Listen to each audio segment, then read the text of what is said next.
Welcome to the Hindi state board. आज की video में हम उत्तराखंड राज्य में होने वाली मुख्यमंत्री मेधावी छात्रवृत्ति योजना के बारे में बात कर रहे हैं। मुख्यमंत्री मेधावी छात्र प्रोत्साहन छात्रवृत्ति योजना परीक्षा जूनियर स्तर पर कक्षा 6 के लिए आयोजित की जाती है। 2025-26 सत्र के लिए यह छात्रवृत्ति योजना और इससे संबंधित बातों को हम यहाँ पर डिस्कस करेंगे। इस योजना के बारे में सामान्य परिचय है। खंड शिक्षा अधिकारी कार्यालय में आवेदन पत्र जमा करने की अंतिम तिथि आपके पास 30 अप्रैल 2025 की है। छात्रवृत्ति चयन परीक्षा 2025 की परीक्षा तिथि 8 जुलाई 2025 को मंगलवार को होने वाली है। इस परीक्षा का संचालन उत्तराखंड सरकार देहरादून द्वारा किया जाता है। परीक्षा का आयोजन SCERT उत्तराखंड देहरादून द्वारा किया जाता है। कुल छात्रवृत्ति इसमें प्रत्येक विकास खंड में कुल प्रतिभागी छात्रों का 10% छात्रवृत्तियाँ माध्यमिक शिक्षा निदेशालय द्वारा आवंटित की जाती हैं। इस योजना के अंतर्गत चयनित अभ्यर्थी को छात्रवृत्ति कक्षा 6 में छात्रवृत्ति 600 रुपये प्रति माह, छात्रवृत्ति परीक्षा में चयनित होने पर कक्षा 7 में छात्रवृत्ति रुपये 700 प्रति माह। इसके लिए कुछ शर्तें हैं। चयनित अभ्यर्थी का कक्षा 6 में 60% अंक, 75% उपस्थिति अनिवार्य है। SC/ST अभ्यर्थी को प्राप्तांकों में 5% का अधिमान दिया जाता है। कक्षा 8 में छात्रवृत्ति रुपये 800 रुपये प्रति माह। चयनित अभ्यर्थी का कक्षा 7 में 60% अंक और 75% उपस्थिति अनिवार्य होता है। यहाँ पर भी SC/ST अभ्यर्थी को प्राप्तांकों में 5% का अधिमान दिया जाएगा। चयन परीक्षा में सम्मिलित होने के लिए जो अर्हता है, आवेदक उत्तराखंड राज्य में संचालित राजकीय या राजकीय सहायता प्राप्त विद्यालयों, केंद्रीय एवं आवासीय विद्यालयों को छोड़कर कक्षा 6 में संस्थागत छात्र छात्रा के रूप में अध्ययनरत हो एवं कक्षा 5 की परीक्षा राजकीय एवं राजकीय सहायता प्राप्त विद्यालय से उत्तीर्ण की है। यानी शासकीय और अर्धशासकीय विद्यालयों के छात्र ही इस परीक्षा में पार्टिसिपेट कर सकते हैं। विशेष चीज़ें इस पर परीक्षा आवेदन पत्र खंड शिक्षा अधिकारी कार्यालय से या SCERT उत्तराखंड की वेबसाइट SCERTUK.gov.in एवं विद्यालय शिक्षा उत्तराखंड की वेबसाइट SchoolEducationUK.gov से डाउनलोड किए जा सकते हैं। आवेदन पत्र की फोटोकॉपी भी मान्य है। परीक्षा हेतु किसी भी प्रकार का आवेदन शुल्क या परीक्षा शुल्क देय नहीं है। आवेदन पत्र संस्था अध्यक्ष द्वारा पूर्ण रूप से जांच कर संबंधित विकास खंड के खंड शिक्षा अधिकारी कार्यालय में निर्धारित तिथि, और जो ये तिथि निर्धारित है यह 30 अप्रैल 2025 तक जमा करें। विलंब से प्राप्त आवेदन पत्र मान्य नहीं होंगे। तो आपको अपने सारे डॉक्यूमेंट्स के साथ फॉर्म जमा करने की जो अंतिम तिथि बताई जा रही है यह है 30 अप्रैल 2025। आवेदन पत्र में सभी प्रविष्टियों को गंभीरता से भरें।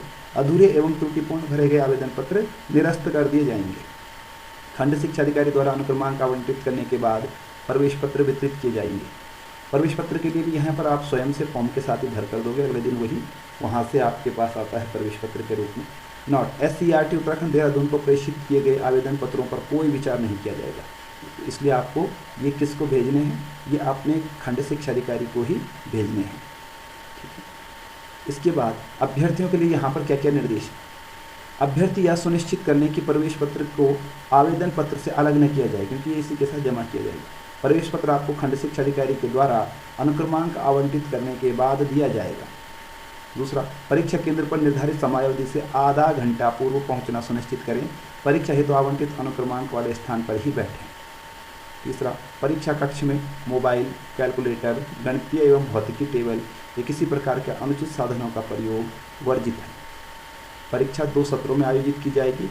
प्रथम सत्र में मानसिक योग्यता परीक्षण, जिसको आप मैट कहते हैं, ठीक है, एवं द्वितीय सत्र में शैक्षिक अभिक्षमता परीक्षण, जिसको आप सेट कहते हैं, ठीक है, इस तरह से ली जाएगी।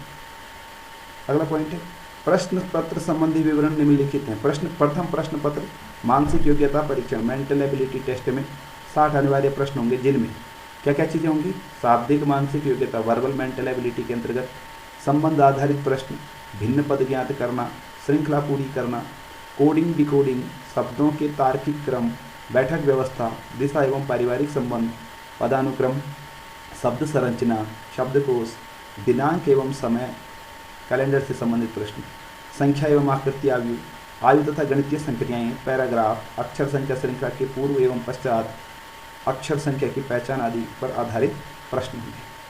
दूसरा, अशाब्दिक मानसिक योग्यता नॉन वर्बल मेंटल एबिलिटी के अंतर्गत आकृति संबंध सादृश्यता, भिन्न पद, आकृति श्रृंखला, दर्पण व जल प्रतिबिंब, आकृति पूर्ति, छिपी आकृति, आकृति निर्माण आदि पर आधारित प्रश्न पूछे जाते हैं। द्वितीय प्रश्न पत्र जो आपका होने वाला है वो शैक्षिक अभिक्षमता परीक्षण। इसमें पर्यावरणीय अध्ययन, गणित एवं हिंदी भाषा विषय के 20-20 प्रश्न, कुल 60 प्रश्न होंगे। प्रश्न पत्र कक्षा 3, 4 और 5 के पाठ्यक्रम पर आधारित होंगे, इसलिए आप 3, 4 और 5 की पुस्तकें पढ़ सकते हैं, उनसे आपका पूरा सिलेबस आ जाएगा इसमें। छठा है, प्रत्येक प्रश्न जो होगा वो 1 नंबर का होगा, आपके पास 1 अंक का होगा। गलत उत्तर पर ऋणात्मक अंक नहीं दिए जाएंगे, इसलिए डरने की जरूरत नहीं है कि नंबर कटेंगे। ऋणात्मक अंकों का प्रावधान इस परीक्षा में नहीं है। उत्तर पत्रक OMR शीट पर किए गए निर्देशों का पालन करें। ये जो पेपर के आंसर होंगे ये OMR शीट पर आपको देने हैं, जैसे आपने 5th में नवोदय विद्यालय प्रवेश परीक्षा का एग्जाम दिया है। सही उत्तर देने और सूचनाएं भरने के लिए केवल नीली या काली बाल पेन, ठीक है, तो ध्यान रखना है, बाल पेन का प्रयोग करना है, वो भी या तो नीली करना है या काली बाल पेन का आपको प्रयोग करना है। प्रश्न पुस्तिका के सभी प्रश्न वस्तुनिष्ठ हैं, यानी 4 ऑप्शन वाले। प्रत्येक प्रश्न के लिए संभावित 4 उत्तर दिए गए हैं, उनमें से केवल 1 उत्तर ही सही है। OMR शीट पर सही उत्तर वाले गोले को काले या नीले बॉल पॉइंट से भरना है। 1 से अधिक गोलों को छायांकित करने या आधा गोला छायांकित करने पर अंक दे नहीं होंगे। जैसे यहाँ पर एक उदाहरण दे रखा है। प्रश्न 1, उत्तराखंड की राजधानी है। Option A Haldwani, B Haridwar, C Srinagar और डी देहरादून। इस प्रश्न का सही उत्तर डी है, तो डी को छायांकित किया गया है। ये एग्जाम्पल आपको दे रखा है, इस तरह से आपने पेपर में करना है। उत्तर पत्रक और प्रश्न पुस्तिका के कवर पेज पर दिए गए स्थान पर प्रवेश पत्र में दिए गए अंकों का अनुक्रमांक लिखें। प्रश्न पुस्तिका एवं उत्तर पत्रक के किसी भाग पर अपना नाम न लिखें, सिर्फ रोल नंबर लिखना है। जैसे यहाँ पर ये बता रखा है रोल नंबर, इस तरह से आपको लिखना है, नाम कहीं पर नहीं आएगा। परीक्षा विधि में कक्ष निरीक्षक के निर्देशों का पालन करना है आपको। परीक्षा कक्ष छोड़ने से पहले OMR शीट को कक्ष निरीक्षक को सौंप दें।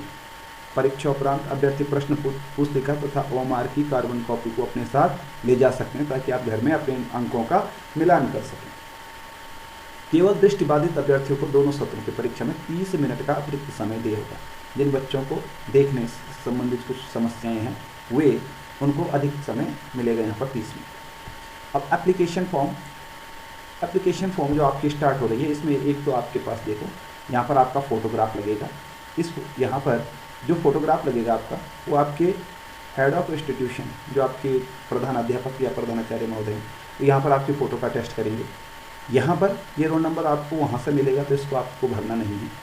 कक्षा कोड यहाँ पर 6 भरा हुआ है। जिला कोड अभी आगे टेबल दे रखी है, जिला कोड की उससे भरना है। ब्लॉक कोड भी दे रखे हैं। सेंटर कोड वहाँ से भरा जाएगा आपका, BO कार्यालय द्वारा भरा जाएगा। यहाँ पर जन्मतिथि भरनी है आपने, यहाँ पर आपकी जन्मतिथि आ जाएगी। फिर फर्स्ट में अभ्यर्थी का नाम अंग्रेजी के बड़े अक्षरों में कैपिटल लेटर्स में भरना है, ठीक है, इस तरह से। पिता का नाम अंग्रेजी के बड़े अक्षरों में, यहाँ पर भी आपके कैपिटल लेटर्स आएंगे, ठीक है, कुछ भी बड़े अक्षरों में आपके नाम भरे जाएंगे। माता जी का नाम भी यहाँ पर आएगा आपका, वो भी कैपिटल लेटर्स में लिखना है। साथ में आपको क्या रखा है कि श्री व कुमारी न लिखें, श्री डॉक्टर प्रोफेसर न लिखें, श्रीमती डॉक्टर प्रोफेसर न लिखें, यानी सीधे आपको नाम लिखने हैं, ठीक है। लिंग यहाँ पर आपका लिंग आ जाएगा कि आप पुरुष हैं या महिला हैं, ठीक है।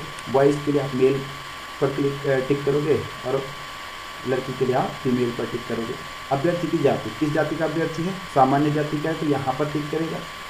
OBC है तो यहाँ पर, अनुसूचित जाति का छात्र यहाँ पर, अनुसूचित जनजाति ST छात्र यहाँ पर, और EWS वाला छात्र यहाँ पर टिक कर सकता है। इसके बाद 6ठे नंबर पर आपके विद्यालय का नाम और प्रकार, जहाँ से कक्षा 5 उत्तीर्ण किया है। यहाँ पर आपके 5th के, ठीक है, जैसे प्राइमरी स्कूल है तो यहाँ पर उस स्कूल का नाम आ जाएगा, ठीक है। और किस प्रकार का स्कूल था, सरकारी स्कूल है तो यहाँ पर टिक करना है। राजकीय सहायता प्राप्त था तो यहाँ पर आपको टिक करना है।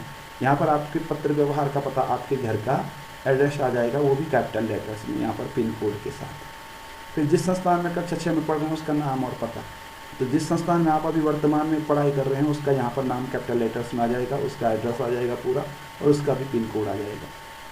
विद्यालय का प्रकार जिसमें अध्ययनरत है। अब जो विद्यालय आपका है वर्तमान में, वो सरकारी है कि राजकीय सहायता प्राप्त है, क्योंकि यहाँ पर केवल वही छात्र इस परीक्षा को देने के लिए एलिजिबल हैं जो या तो सरकारी विद्यालयों में पढ़ रहे हैं या सरकारी सहायता प्राप्त विद्यालयों में पढ़ रहे हैं। तो सरकारी विद्यालय है तो यहाँ पर टिक करना है आपको, और अगर गवर्नमेंट एडेड विद्यालय है, अशासकीय विद्यालय, राजकीय सहायता प्राप्त विद्यालय, उसके लिए आपको यहाँ पर टिक करना है। यहाँ पर आपका आधार नंबर आ जाएगा, यहाँ पर आपके बैंक खाता नंबर आ जाएगा, यहाँ पर बैंक का IFSC कोड आ जाएगा, यहाँ पर आपका दूरभाष नंबर, मोबाइल नंबर आ जाएगा, और यहाँ पर email ID यदि है तो उसको भी आप देख लोगे। यहाँ पर आपके अभिभावक के हस्ताक्षर आ जाएंगे और यहाँ पर अभ्यर्थी के हस्ताक्षर आ जाएंगे। इस फॉर्म को भरने के लिए परीक्षार्थी के पास 2-3 चीज़ें होनी आवश्यक हैं। एक तो उसका फोटोग्राफ, दूसरा अभ्यर्थी का आधार कार्ड और तीसरा अभ्यर्थी की बैंक पासबुक की फोटो। यहाँ पर आवश्यक रूप से आपको चाहिए। इसके बाद वेरिफिकेशन फॉर्म तक फिल किया जाएगा। वेरिफिकेशन मुख्यमंत्री मेधावी छात्र प्रोत्साहन छात्रवृत्ति योजना परीक्षा जूनियर स्तर कक्षा 6, ये वेरिफिकेशन फॉर्म है आपका।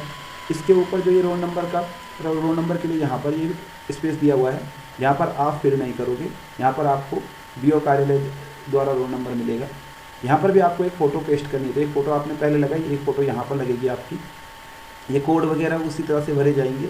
फिर फर्स्ट वाले में आप अभ्यर्थी का नाम आ जाएगा, जैसे आपने फॉर्म में अभी फिल किया है।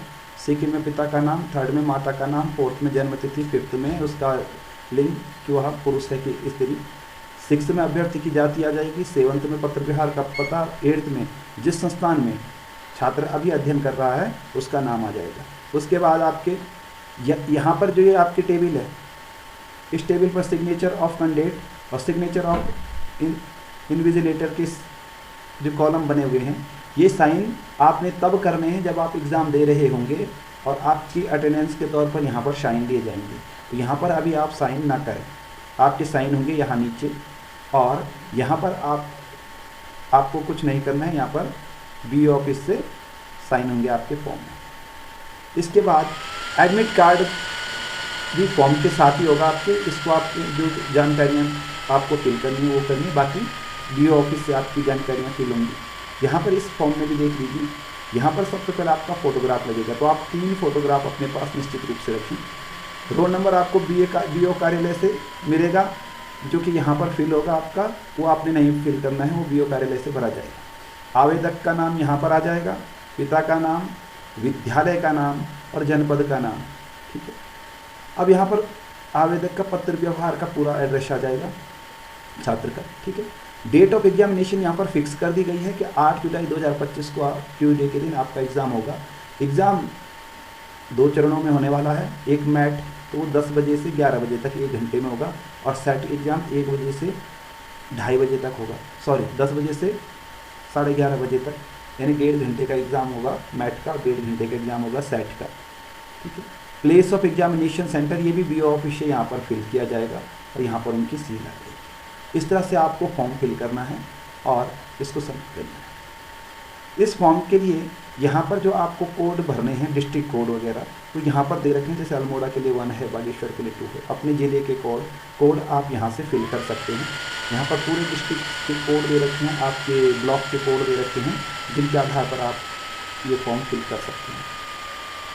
ठीक है, फिर टाइप ऑफ स्कूल भी आप अपने अध्यापक की सहायता से अपना स्कूल फुलफिल कर सकते हैं।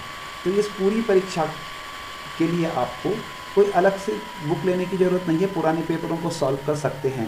और 3rd, 4th और 5th की बुक्स आप सेट एग्ज़ाम के लिए अपने पास उनको रिवाइज कर सकते हो। मैट के लिए आपका सिलेबस जो 5th में आपने जैसे नवोदय विद्यालय प्रवेश परीक्षा के लिए अपनी तैयारी की है, उसी तरह से आप तैयारी कर सकते हो। तो आप सभी को ऑल द बेस्ट, धन्यवाद।